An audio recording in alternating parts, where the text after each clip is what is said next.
Então, pessoal, ó, como diz um amigo meu, Gil, que é um mecânico muito experiente, ele tava colocando um Argo para chorar esses dias. Agora a gente vai colocar, vai tirar o choro de um Polo 2021. Vai lá, Alexandre, tira a tampa do óleo.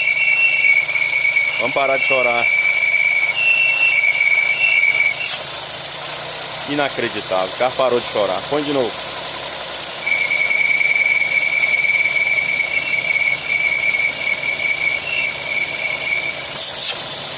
Tem lógico um negócio desse? Só o diafragma da tampa do óleo do motor com problema causa esse barulho todo. Beleza?